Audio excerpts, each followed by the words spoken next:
ಮಂಗಳೂರಿನ ಸುಳ್ಯದಲ್ಲಿ ಕಾಡಾನೆ ಕಾರ್ಯಾಚರಣೆ ವೇಳೆ ಅರಣ್ಯ ಇಲಾಖೆಯ ಎಡವಟ್ಟಿನಿಂದ ಸ್ಕೂಟರ್ ಸವಾರನೊಬ್ಬ ಗಾಯಗೊಂಡಿರುವ ಘಟನೆ ನಡೆದಿದೆ. ದಕ್ಷಿಣ ಕನ್ನಡ ಜಿಲ್ಲೆಯ ಬೇಂಗಮಲೆ ಬಳಿ ರಸ್ತೆ ದಾಟ್ತಿದ್ದ ಕಾಡಾನೆಯನ್ನ ಕಾಡಿನ ಒಳಕ್ಕೆ ಓಡಿಸಲು ಅರಣ್ಯ ಇಲಾಖೆ ಸಿಬ್ಬಂದಿ ಗಾಳಿಯಲ್ಲಿ ಫೈರಿಂಗ್ ನಡೆಸಿದ್ದಾರೆ. ಈ ವೇಳೆ ಗುಂಡಿನ ಚಿಲ್ ರಿಬೌಂಡ್ ಆಗಿ ಬ್ಯಾಂಕ್ ಉದ್ಯೋಗಿ ರಾಘವ್ ಪ್ರಭು ಅವರ ಎಡಗಾಲಿಗೆ ತಗುಲಿದೆ. ಮರುದಿನ ನೋವು ಹೆಚ್ಚಾದ ಹಿನ್ನೆಲೆ ಕೆವಿಜಿ ಆಸ್ಪತ್ರೆಗೆ ದಾಖಲಾಗಿದ್ದ ರಾಘವ್ ಅವರ ಕಾಲಿಗೆ ಶಸ್ತ್ರಚಿಕಿತ್ಸೆ ನಡೆಸಿ ಚಿಲ್ ಹೊರತೆಗೆಯಲಾಗಿದೆ. ಸಾರ್ವಜನಿಕರಿಗೆ ಮುನ್ನೆಚ್ಚರಿಕೆ ನೀಡಿದ್ರೆ ಘಟನೆ ತಪ್ಪಿಸಬಹುದಿತ್ತು ಎಂದು ರಾಘವ ಆರೋಪಿಸಿದ್ದಾರೆ. ಗಾಯಾಳುವಿನ ಚಿಕಿತ್ಸಾ ವೆಚ್ಚವನ್ನು ಅರಣ್ಯ ಇಲಾಖೆ ಭರಿಸುವುದಾಗಿ ಅಧಿಕಾರಿಗಳು ತಿಳಿಸಿದ್ದಾರೆ.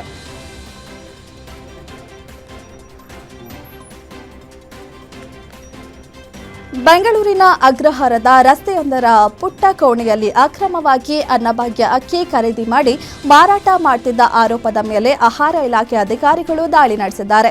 ಸೆಲ್ವಂ ಎಂಬಾತ ಬಿಪಿಎಲ್ ಕಾರ್ಡ್ದಾರರಿಂದ ಅಕ್ಕಿ ಹಾಗೂ ರಾಗಿ ಖರೀದಿಸಿ ಬಳಿಕ ರೈಸ್ ಟ್ರೇಡರ್ಸ್ಗಳಿಗೆ ಮಾರಾಟ ಮಾಡುತ್ತಿದ್ದ ಎನ್ನಲಾಗಿದೆ.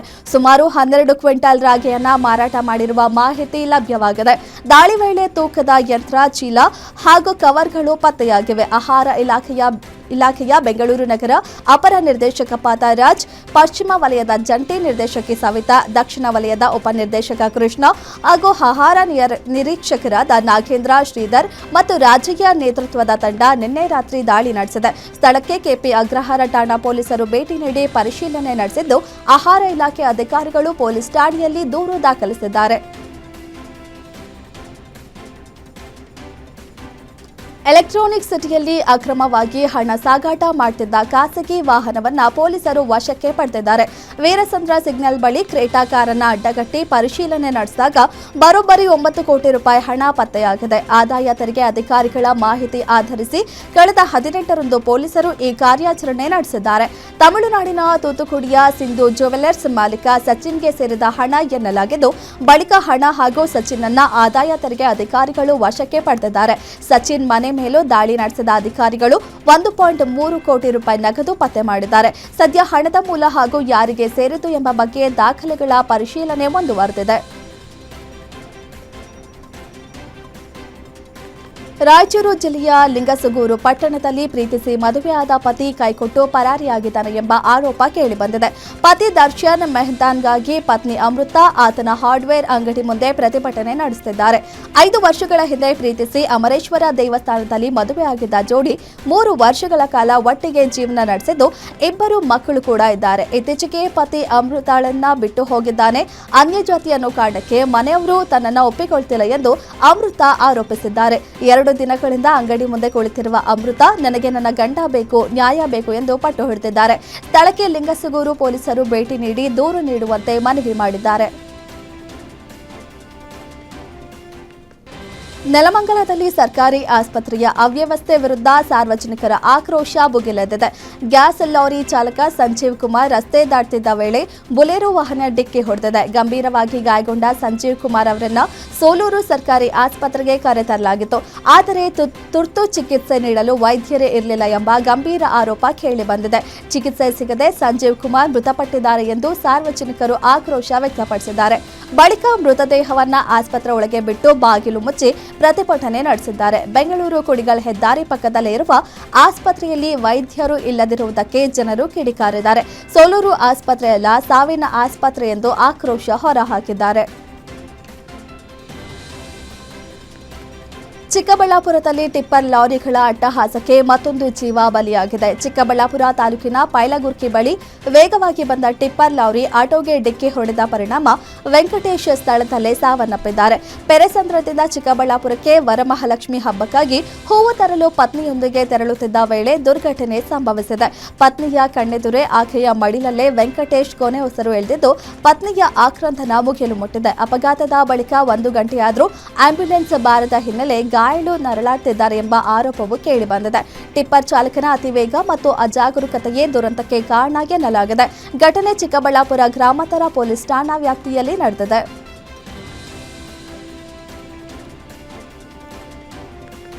ಭದ್ರಾವತಿ ಗ್ರಾಮಾಂತರ ಠಾಣೆ ಪೊಲೀಸರು ಭರ್ಜರಿ ಕಾರ್ಯಾಚರಣೆ ನಡೆಸಿ ಮನೆಗಳ್ಳತನ ಪ್ರಕರಣವನ್ನ ಭೇದಿಸಿದ್ದಾರೆ. ಆಗಸ್ಟ್ 17ರಂದು ತಡಸಾ ಗ್ರಾಮದ ಬೀಗ ಹಾಕಿದ ಮನೆಯಲ್ಲಿ ಕಳ್ಳತನ ನಡೆದಿತ್ತು. ಪ್ರಕರಣದ ಬೆನ್ನು ಹತ್ತಿದ ವಿಶೇಷ ಪೊಲೀಸ್ ತಂಡ ಮನೆಗಳ್ಳತನದಲ್ಲಿ ಭಾಗಿಯಾಗಿದ್ದ 2 ಅಪ್ರಾಪ್ತರನ್ನ ವಶಕ್ಕೆ ಪಡೆದುಕೊಂಡಿದೆ. ಬಂಧಿತರಿಂದ ಸುಮಾರು 6,89,000 ರೂಪಾಯಿ ಮೌಲ್ಯದ ಚಿನ್ನ ಮತ್ತು ಬೆಳ್ಳಿ ಆಭರಣಗಳನ್ನು ಪೊಲೀಸರು ವಶಪಡಿಸಿಕೊಂಡಿದ್ದಾರೆ. ಇನ್ಸ್ಪೆಕ್ಟರ್ ಚಿದಾನಂದ ನೇತೃತ್ವದ ತಂಡ ಯಶಸ್ವಿ ಕಾರ್ಯಾಚರಣೆಗೆ ಮೆಚ್ಚುಗೆ ವ್ಯಕ್ತವಾಗಿದೆ. ಬಾಗಲಕೋಟೆ ಜಿಲ್ಲೆಯ ಬೀಳಗಿ ಮುಧೋಳ ರಸ್ತೆಯಲ್ಲಿ ಮೊರಂ ತುಂಬಿಕೊಂಡು ತೆರಳುತ್ತಿದ್ದ ಟಿಪ್ಪರ್ ಚಾಲಕನ ನಿಯಂತ್ರಣ ತಪ್ಪಿ ಪಲ್ಟಿಯಾಗಿದೆ. ಬೀಳಗಿ ಪಟ್ಟಣದ ಹೊರವಲಯದಲ್ಲಿ ಈ ಘಟನೆ ನಡೆದಿದೆ. ಅದೃಷ್ಟವಶಾತ್ ಘಟನೆಯಲ್ಲಿ ಯಾವುದೇ ಪ್ರಾಣಹಾನಿ ಸಂಭವಿಸಿಲ್ಲ. ಟಿಪ್ಪರ್ ಪಲ್ಟಿಯಾದ ಪರಿಣಾಮ ಕೆಲಕಾಲ ರಸ್ತೆ ಸಂಚಾರಕ್ಕೆ ಅಡಚಣೆ ಉಂಟಾಗಿತ್ತು. ಸ್ಥಳೀಯರು ಜೆಸಿಬಿ ಸಹಾಯದಿಂದ ಪಲ್ಟಿಯಾಗಿದ್ದ ಟಿಪ್ಪರ್ ಅನ್ನು ತೆರವುಗೊಳಿಸಿದ್ರು. ಘಟನೆ ಬೀಳಗಿ ಪೊಲೀಸ್ ಠಾಣಾ ವ್ಯಾಪ್ತಿಯಲ್ಲಿ ನಡೆದಿದೆ. ಚಿತ್ರದುರ್ಗ ಜಿಲ್ಲೆ ಹಿರಿಯೂರು ತಾಲೂಕಿನ ಐಮಂಗಲ ಬಳಿ ಭೀಕರ ರಸ್ತೆ ಅಪಘಾತ ಸಂಭವಿಸಿದೆ. ಗೋವಾದಿಂದ ಬೆಂಗಳೂರಿಗೆ ತೆರಳುತ್ತಿದ್ದ ಖಾಸಗಿ ಬಸ್ ಚಾಲಕನ ನಿಯಂತ್ರಣ ತಪ್ಪಿ ರಾಷ್ಟ್ರೀಯ ಹೆದ್ದಾರಿ ಪಕ್ಕದ ಚರಂಡಿಗೆ ಉರುಳಿದೆ. ಪರಿಣಾಮ ಸ್ಥಳದಲ್ಲೇ 3 ಮೃತಪಟ್ಟಿದ್ದು 15ಕ್ಕೂ ಹೆಚ್ಚು ವಿದ್ಯಾರ್ಥಿಗಳು ಗಾಯಗೊಂಡಿದ್ದಾರೆ. ಮೃತಪಟ್ಟವರು ಬೆಂಗಳೂರು ಮೂಲದ ನರ್ಸಿಂಗ್ ಕಾಲೇಜು ವಿದ್ಯಾರ್ಥಿಗಳಾಗಿದ್ದು ಅರೆಕೆರೆಯ ಯೂನಿವರ್ಸಿಟಿ ನರ್ಸಿಂಗ್ ಕಾಲೇಜಿನ ವಿದ್ಯಾರ್ಥಿಗಳು. ಆಗಸ್ಟ್ 16ರಂದು ಗೋವಾ ಪ್ರವಾಸಕ್ಕೆ ತೆರಳಿದ್ರು. ವಾಪಸ್ ಬರ್ತಿದ್ದ ವೇಳೆ ಈ ದುರಂತ ಸಂಭವಿಸಿದೆ. ಗಾಯಾಳುಗಳನ್ನು ಚಿತ್ರದುರ್ಗ ಜಿಲ್ಲಾಸ್ಪತ್ರೆಗೆ ದಾಖಲಿಸಲಾಗಿದೆ. ಘಟನೆಗೆ ಚಾಲಕನ ನಿದ್ರೆಯ ಮಂಪರೆ ಕಾರಣ ಎನ್ನಲಾಗಿದೆ. ಸ್ಥಳಕ್ಕೆ ಎಸ್ಪಿ ರಂಜಿತ್ ಕುಮಾರ್ ಬಂಡಾರು ಭೇಟಿ ನೀಡಿ ಪರಿಶೀಲನೆ ನಡೆಸಿದ್ದಾರೆ. ಐಮಂಗಲ ಪೊಲೀಸ್ ಠಾಣೆಯಲ್ಲಿ ಪ್ರಕರಣ ದಾಖಲಾಗಿದೆ.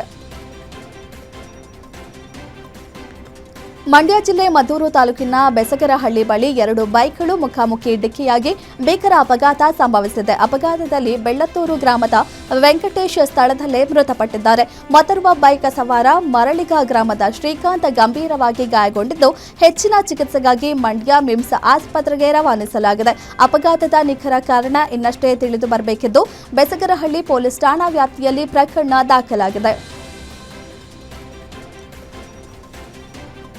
ಶಿವಮೊಗ್ಗ ಜಿಲ್ಲೆಯ ಕೂಡ್ಲಿಗೆರೆ ಸಮೀಪ ಭೀಕರ ರಸ್ತೆ ಅಪಘಾತ ಸಂಭವಿಸಿದೆ. ಭದ್ರಾವತಿಯಿಂದ ಚನ್ನಗಿರಿ ಕಡೆಗೆ ತೆರಳುತ್ತಿದ್ದ ಖಾಸಗಿ ಬಸ್ ಎದುರಿಗೆ ಬಂದ ಬೈಕ್ ಅನ್ನು ತಪ್ಪಿಸಲು ಹೋಗಿ ಚಾಲಕನ ನಿಯಂತ್ರಣ ತಪ್ಪಿ ರಸ್ತೆ ಬದಿಯ ಅಡಕೆ ತೋಟಕ್ಕೆ ನುಗ್ಗಿದೆ. ಅಪಘಾತದಲ್ಲಿ ಅರಬಿಳಚಿ ಗ್ರಾಮದ ರಾಜಪ್ಪ ಸ್ಥಳದಲ್ಲೇ ಮೃತಪಟ್ಟಿದ್ದಾರೆ. 15ಕ್ಕೂ ಹೆಚ್ಚು ಪ್ರಯಾಣಿಕರು ಗಂಭೀರವಾಗಿ ಗಾಯಗೊಂಡಿದ್ದು ಭದ್ರಾವತಿ ಹಾಗೂ ಶಿವಮೊಗ್ಗ ಮೆಗನ್ ಆಸ್ಪತ್ರೆಗೆ ದಾಖಲಿಸಲಾಗಿದೆ.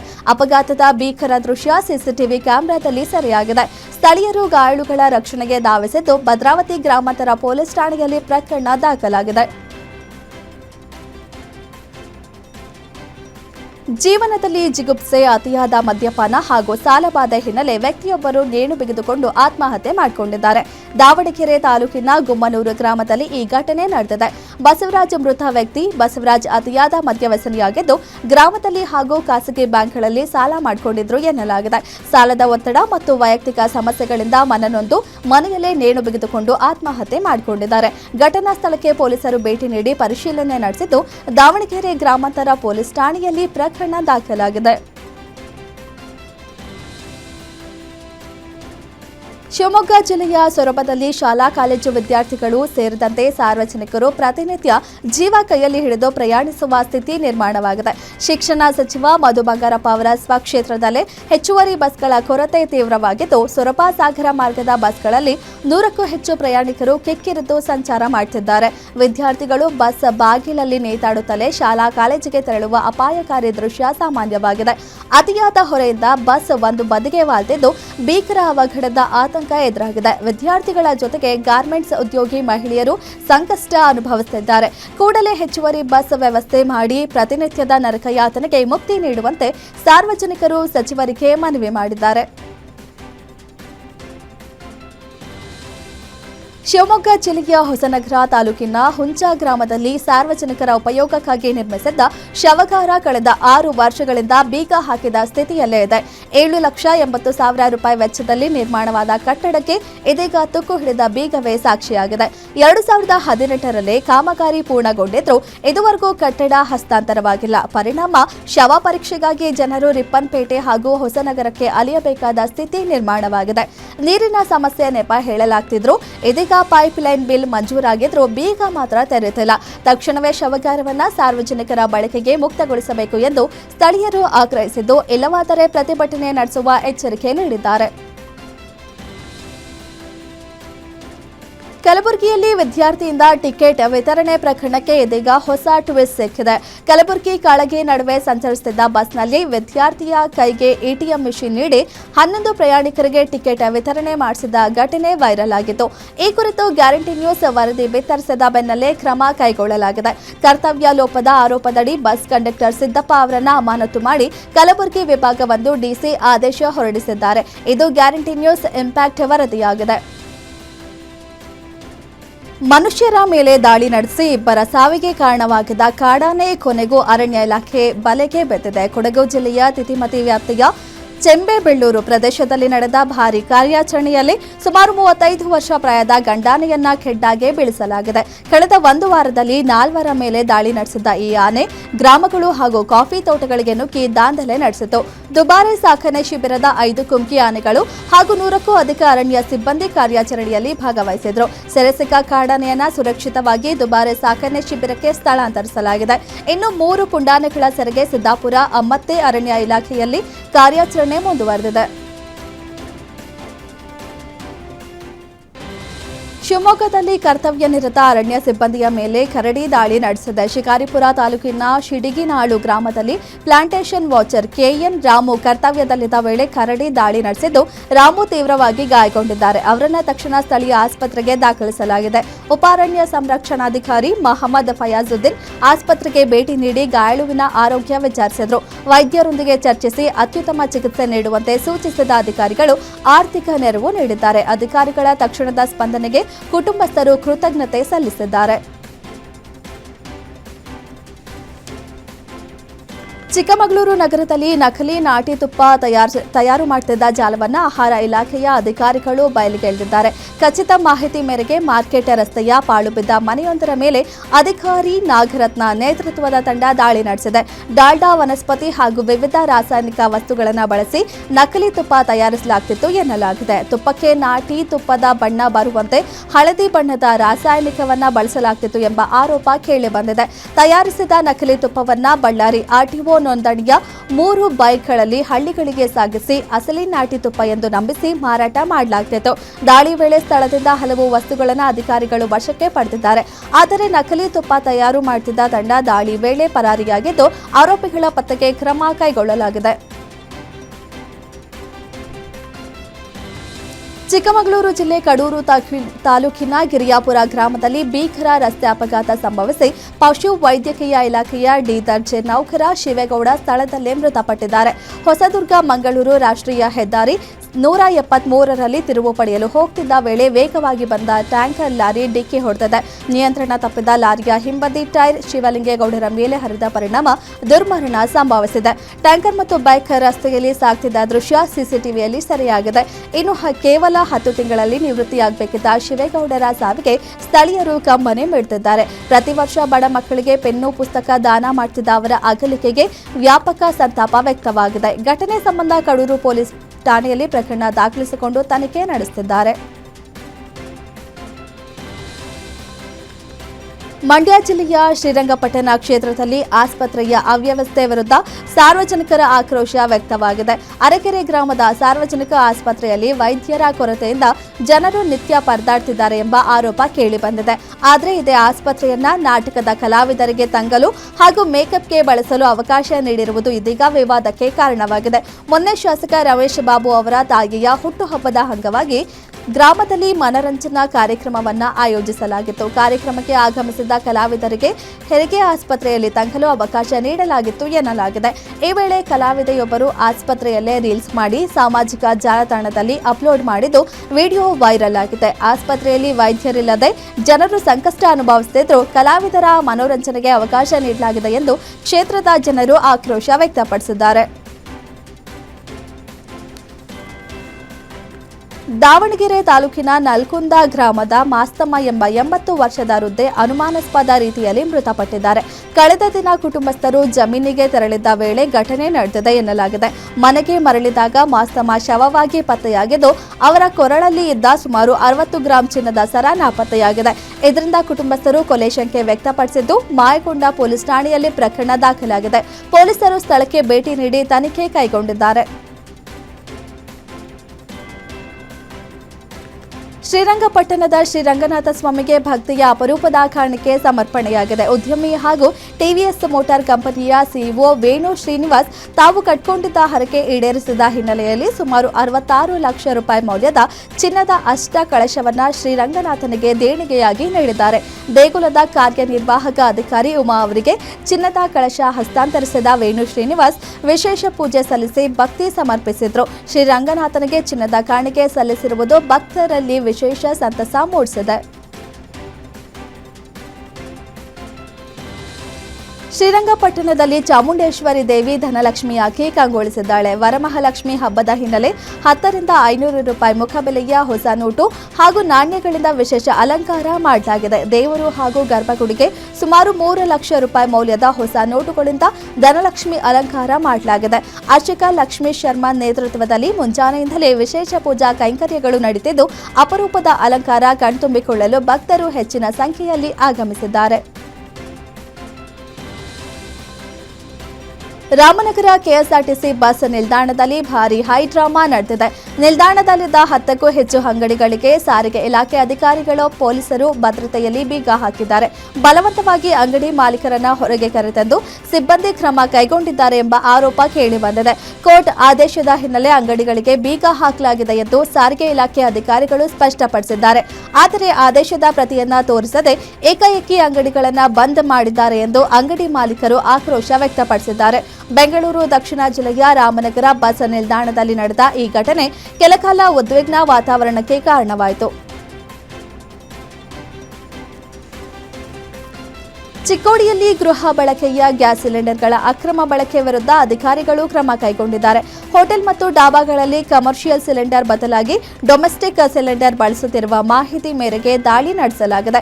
ಚಿಕ್ಕೋಡಿ ತಹಶೀಲ್ದಾರ್ ರಾಜೇಶ್ ಬುರ್ಲಿ ನೇತೃತ್ವದಲ್ಲಿ ಆಹಾರ ಇಲಾಖೆ ಅಧಿಕಾರಿಗಳು ಪರಿಶೀಲನೆ ನಡೆಸಿ ಒಟ್ಟು 29 ಗೃಹ ಬಳಕೆ ಗ್ಯಾಸ್ ಸಿಲಿಂಡರ್ಗಳನ್ನು ಜಪ್ತಿ ಮಾಡಿದ್ದಾರೆ. ಅಕ್ರಮವಾಗಿ ಸಿಲಿಂಡರ್ ಬಳಸುತ್ತಿದ್ದ ಹೋಟೆಲ್ಗಳಿಗೆ ನೋಟಿಸ್ ಜಾರಿ ಮಾಡಲಾಗಿದ್ದು, ಮುಂದಿನ ದಿನಗಳಲ್ಲಿ ಇಂತಹ ಅಕ್ರಮ ಚಟುವಟಿಕೆಗಳ ವಿರುದ್ಧ ಕಟ್ಟುನಿಟ್ಟಿನ ಕ್ರಮ ಕೈಗೊಳ್ಳುವುದಾಗಿ ಅಧಿಕಾರಿಗಳು ಎಚ್ಚರಿಕೆ ನೀಡಿದ್ದಾರೆ. ಆಹಾರ ಶಿರಸ್ತೇದಾರ ಹನುಮಂತ ಕಾಂಡೇಕರ್ ಹಾಗೂ ಆಹಾರ ನಿರೀಕ್ಷಕಿ ಐಶ್ವರ್ಯ ದೇವಟಿ ದಾಳಿಯಲ್ಲಿ ಭಾಗಿಯಾಗಿದ್ದರು. ಬಾಗಲಕೋಟೆ ಜಿಲ್ಲೆಯ ಬಾದಾಮಿ ತಹಶೀಲ್ದಾರ್ ಕಚೇರಿಗೆ ಲೋಕಾಯುಕ್ತ ತಂಡ ದಿಢೀರ್ ದಾಳಿ ಮಾಡಿ ಪರಿಶೀಲನೆ ನಡೆಸಿದೆ. 2009ರಲ್ಲಿ ಮಲಪ್ರಭಾ ನದಿ ಪ್ರವಾಹಕ್ಕೆ ತುತ್ತಾಗಿದ್ದ ಸಂತ್ರಸ್ತರಿಗೆ ನೀಡಬೇಕಿದ್ದ ನಿವೇಶನ ಹಂಚಿಕೆಯಲ್ಲಿ ಅಕ್ರಮ ನಡೆದಿದೆ ಎಂಬ ಗಂಭೀರ ಆರೋಪ ಕೇಳಿಬಂದಿದೆ. ಬಾದಾಮಿ ತಾಲೂಕಿನ ತಮಿನಾಳ ಗ್ರಾಮದ ಸಂತ್ರಸ್ತರ ದೂರಿನ ಆಧಾರದ ಮೇಲೆ ಲೋಕಾಯುಕ್ತ ಅಧಿಕಾರಿಗಳು ವಿಚಾರಣೆ ಕೈಗೊಂಡಿದ್ದಾರೆ. 62 ಜನ ಸಂತ್ರಸ್ತರಲ್ಲದವರಿಗೆ ನಿವೇಶನ ಹಂಚಿಕೆ ಮಾಡಿ ಸುಮಾರು 1,05 ಲಕ್ಷ ರೂಪಾಯಿ ಅವ್ಯವಹಾರ ನಡೆಸಲಾಗಿದೆ ಎಂಬ ಆರೋಪವಿದೆ. ಪ್ರಕರಣಕ್ಕೆ ಸಂಬಂಧಿಸಿದ ಮಹತ್ವ ಕಡತಗಳನ್ನು ವಶಕ್ಕೆ ಪಡೆದ ಲೋಕಾಯುಕ್ತ ಅಧಿಕಾರಿಗಳು ಪರಿಶೀಲನೆ ಮುಂದುವರೆಸಿದ್ದಾರೆ. ಮಂಡ್ಯ ಜಿಲ್ಲಾ ಪಂಚಾಯಿತಿ ಸಿಇಒ ನಂದಿನಿ ವಿರುದ್ಧ ರೈತ ಹಾಗೂ ಪ್ರಗತಿಪರ ಸಂಘಟನೆಗಳು ಪ್ರತಿಭಟನೆ ನಡೆಸಿವೆ. ಸಿಇಒ ನಂದಿನಿ ಹಟಾವೋ, ಮಂಡ್ಯ ಜಿಲ್ಲಾ ಪಂಚಾಯಿತಿ ಬಚಾವೋ ಎಂಬ ಘೋಷಣೆಗಳೊಂದಿಗೆ ಜಿಲ್ಲಾ ಪಂಚಾಯಿತಿ ಆವರಣದಲ್ಲಿ ಧರಣಿ ನಡೆದಿದೆ. ಇಂದಿನ ಹೋರಾಟಕ್ಕೆ ಮಾಜಿ ವಿಧಾನ ಪರಿಷತ್ ಸದಸ್ಯ ಕೆಟಿ ಶ್ರೀಕಂಠೇಗೌಡ ಬೆಂಬಲ ವ್ಯಕ್ತಪಡಿಸಿದ್ದಾರೆ. ಪ್ರತಿಭಟನೆಯಲ್ಲಿ ರೈತ ಮುಖಂಡ ಗಾಣದಾಳು ಜಯರಾಮ್, ಕಬ್ಬು ಬೆಳೆಗಾರರ ಸಂಘದ ಅಧ್ಯಕ್ಷ ವೇಣುಗೋಪಾಲ್, ಮಾಜಿ ಗ್ರಾಮ ಪಂಚಾಯಿತಿ ಸದಸ್ಯ ಚಾಮರಾಜು ಸೇರಿದಂತೆ ಹಲವು ಮುಖಂಡರು ಭಾಗವಹಿಸಿ ಸಿಇಒ ವಿರುದ್ಧ ಆಕ್ರೋಶ ವ್ಯಕ್ತಪಡಿಸಿದ್ದಾರೆ.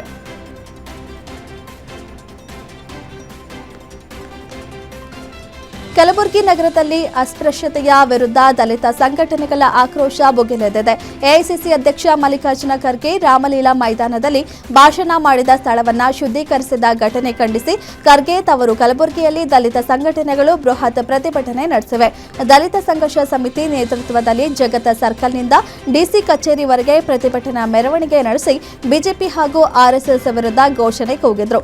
ದೇಶದಲ್ಲಿ ಇಂದಿಗೂ ಅಸ್ಪೃಶ್ಯತೆ ಆಚರಣೆ ನಡೆಯುತ್ತಿದೆ ಎಂದು ಆಕ್ರೋಶ ವ್ಯಕ್ತಪಡಿಸಿದ ಪ್ರತಿಭಟನಾಕಾರರು ಕೃತ್ಯ ಎಸಗಿದವರ ವಿರುದ್ಧ ಕಠಿಣ ಕಾನೂನು ಕ್ರಮ ಕೈಗೊಳ್ಳುವಂತೆ ಒತ್ತಾಯಿಸಿದ್ದಾರೆ.